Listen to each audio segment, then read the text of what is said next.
Hi guys, welcome back. Today we have a special guest and this is Virginia Murray. Yes. And could you tell everybody what you do and what you are Yes. licensed in, since this is about mental health?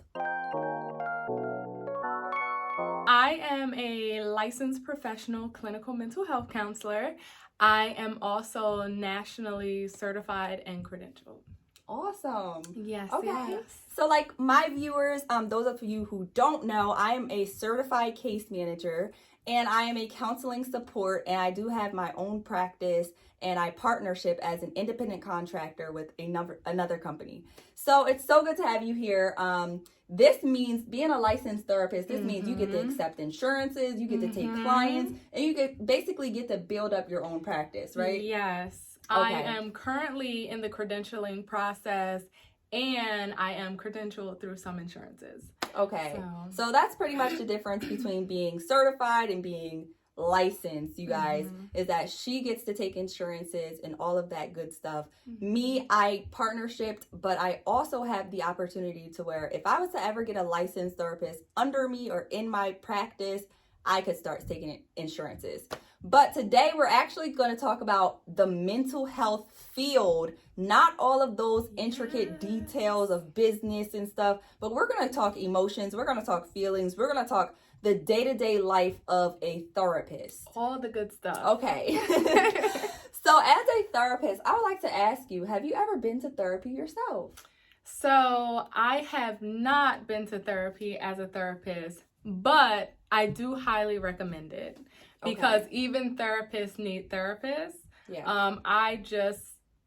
I feel like this is an excuse that a lot of clients use, but I have just not been in the position to put myself in therapy simply because I was getting my feet wet and then I'm shifting into my own business and I own my own practice. Shout out to Progressive Perspective Counseling LLC. Let me just throw that in there.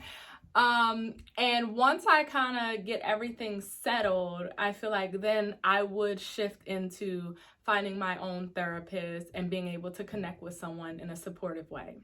Okay.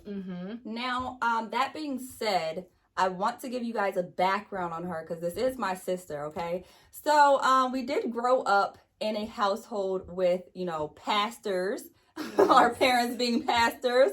And we also grew up around a lot of counsel around us, working in the community, being there for people. Like, we've been practicing what we preach for years. Okay, you guys? So that being said, it is still good to get a therapist just to maintain and everything. I was actually listening to a sermon online and it was talking about an alignment. Oh my gosh. Yes. So, guys, when you get a car aligned every now and again, you just need to, you know what you're doing. You're on the right track. You're a powerful, being going on it. You can go on the road, get going. But sometimes you need an alignment just to run right and to flow right. And that's kind of what I think of therapy as, is an alignment for your life. When you are going through something in your life, even past trauma, sometimes we are in places and spaces and in situations in our life that we're, just going on in life, and something happens and it's called a trigger. Okay. And it triggers back to trauma that you had in your past, trauma that you had 2 months ago, whatever it may be, it triggers. And sometimes we fall out of alignment with our emotions, with our feelings, because we don't know how to process those. So what a therapist does is helps you process those to make sure that you are aligned in your life and continuing to work properly, mentally, emotionally. And that may be the wrong word to say working properly or normally, but to each its own. I'm not big on the word normal, but normal means something to everybody. Yeah. So when you say normal, it's going to hit differently with everyone that's listening. That's true. Everybody has their own normal. But I'm so happy that you said the word alignment, because alignment has kind of been my theme for the entire 2023. So I really love the way that you said that, and I love the example that you gave as well. The example that I give is to a lot of my clients is sometimes, let's just say you're in the kitchen and you're fixing a pot of spaghetti. So then the spaghetti spills and your partner is upset and it's too late to order takeout, and you're just like, well, what am I going to do now? You know, like, what am I going to do? It's all the takeout places are closed, and now there's nothing for dinner, and my partner has spilled the last bit of dinner that we were supposed to have tonight. So then they start arguing. And then all of a sudden something from 6 months comes up or a year comes up that they did. And it's just kind of like, where did that come from when in the present moment, it was about the spaghetti spilling? And I like to say, going back to your notion of triggers. So triggers come from as well unresolved issues from the past. Yes. And things like that in the present moment that can happen that kind of trigger past things up. You know, it's kind of like, yeah, you need that extra supportive system to find resolution in your past so it doesn't keep triggering you or coming up in the present. So it's just another little example. You know? I love that. So, yes. Thank you. Like, now I'm a little hungry, triggers though. are real. Yes. Triggers are real, you guys. They are. So, okay, what is a theme that you have encountered in therapy, like with clients, right? What is a theme that you've encountered that you want to share? A theme, like with a large population of clients? Yes, like what is the main reason why people go to therapy? For reasons that they have no idea of. Okay. Reasons that they have no idea of. And a common theme that comes up a lot is self-love and healing. And the way that I describe it to clients is I'm very metaphorical. I tell all my clients this, and I say, if I get too metaphorical, like, zone me back in. So I love to say, compare yourself and others to a tree. And I say that because when you look at a tree, you see the branches and you see the leaves. And the branches and the leaves of the tree change through every phase and season of your life. Okay. Yes. And then you get down to the tree trunk. And it's sturdy, and you know, it kind of can shift every couple of years, just a little tiny bit, but it's kind of deeply standing in what it is. And I like to say that those are people's morals and values. They're who they are. Yes. So if you look at someone, you can see that surface level them. You could see how they're changing through the different seasons of their life, whether that tree is barren, whether that tree is green, whether it's fall and the leaves are withering off. You can see different things that people go through in their lives. And you can always see they usually present their trunk, which is their core morals and values. But I tell people, have you ever gotten 5, 6, 7 years in with somebody and then all of a sudden you're like, you just really showed me your true colors. I never knew this was you. It is because a lot of people take surface level and face value in someone, and they don't take the time to get a shovel and dig up and look at the intricacies of the roots of their tree. So if we spend more time looking at the roots, and that's what therapy does. Therapy looks at the roots and the cores for where those surface level things come from. And roots are very intricate. They're this way and that way and that way and this way and this way. And they're so deep embedded. You know, so if we take the time to look at other people's roots and our own, you find that a lot of times healing and self-love come up. And people don't even realize it until you take that time to start getting that shovel and putting the work in. But see, a lot of people don't like to put the work in for themselves, or they keep themselves distracted until something happens in life and they're just like, you know what? Something's not right. So therapy is a supportive guide to kind of look at the intricacies of the roots of you. Wow. And as you begin to look at the roots of you, you learn to put the work in to look at the roots of others before you invite them into your life.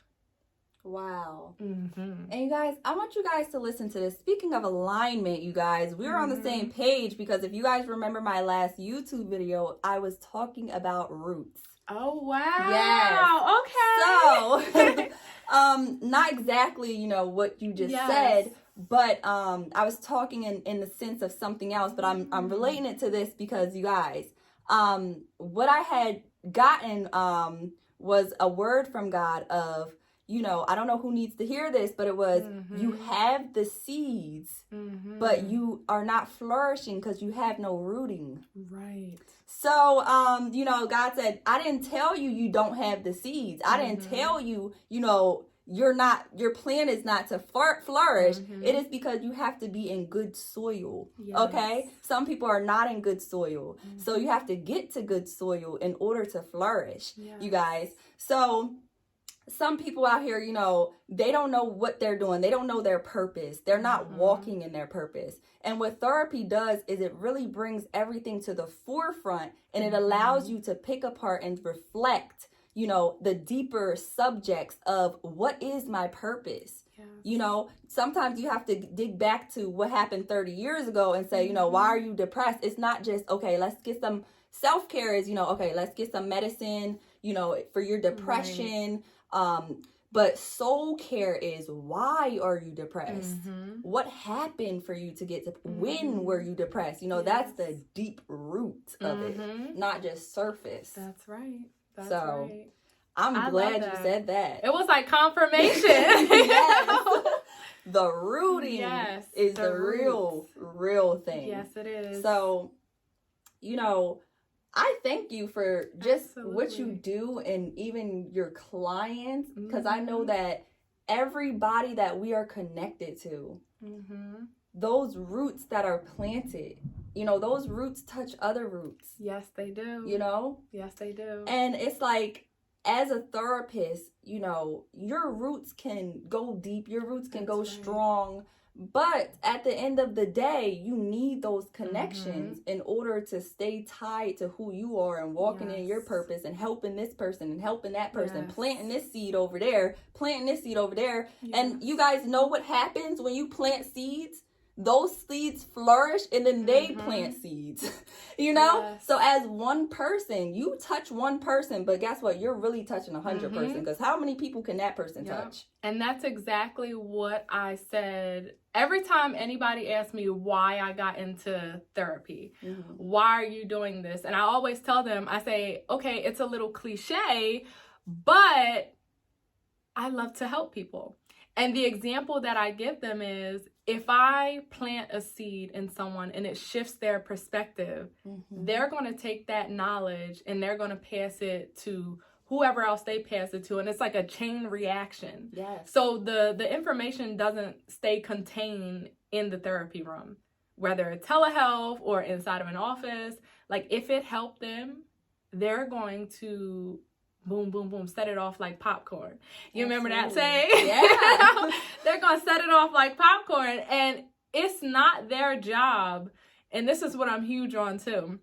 So if you're struggling with something and someone helps you, like a therapist, and you're like, okay, well, I know such and such is also struggling with this. Let me give them this information. And they don't receive it. It's also not on you that they didn't receive that information. You are just the messenger, and it is up to them to accept it or reject it. Because they have to put the work in themselves. That is so true. I love that. You have to, faith without works is dead. That's right. That's right. Faith without works is dead, you guys. You can have all the faith in the world, you know, but if you don't get up out of bed and do the work, what's going to happen? You know, the day is going to pass you by. Your hopes and dreams are going to go to sleep with you. Right. But it's not that easy, right? Because we appreciate what you do too as a therapist, you know, a counselor. And so it's not that easy. And I'm sure you've had to walk through, like, just get out of bed. And I tell people, you know, all the time, but how? Right. How do you get out of bed? You know, because I use the phrase, it's not a light switch. You can't just say, you know what, I'm getting out of bed today, and then you just get up and do it. It's like, what are your challenges? What are your barriers? And that's what therapists and counselors do. The roots. That's right. They walk you through. Yes. Oftentimes, I ask my clients, I love to ask this question: who are you outside of your roles for other people? Yes. Who are you outside of your roles for other people? Outside of daughter, partner, friend, husband, wife, employer, employee, who are you? And oftentimes I find that clients say, I don't know. Because sometimes people attach their identity to their work or partner. That's right. And stuff. but that's a piece of your identity, but it's not self-identity. And that's why people say, oh, I love myself. And I say, really, explain to me how. Well, and then they get stuck. And they're like, well, I take care of my kids, I do my laundry, I shower every day. But I'm like, yeah, but those deep intricacies of like, that deepness within yourself, like, how do you love yourself enough to set those boundaries and say no to people? Yes. How do you love yourself? And I'm actually writing a book. I'm in the process of this now. And one of the notions in my book, I talk about selfish selflessness. You have to be selfish and pour inside of yourself to be selfless and have something to give to other people. Wow. So that's self-love. Yeah. That's loving yourself. Say that again. Selfish selflessness. You have to pour inside of yourself so you can have something to give to everything you need around you. Okay. Yes. And make sure you also have people around you that pour into you. That's right. So, you guys, thank you for joining us today. Yes. This was so great. Don't forget to celebrate the little things. If you're depressed, I pray for you. I will keep you on my prayers overall. But celebrate the little things. Brush your teeth. Celebrate it. If you get out of bed, celebrate it. The little things. If you're walking in your purpose right now, and you know where you're going, or even if you don't know where you're going, you just holding on to God's hand and you trust in him and believing that he's going to guide you, keep doing it, okay? I want you all to look at your success, process, and stay blessed. And I will talk to you guys another day. Thank you. Bye.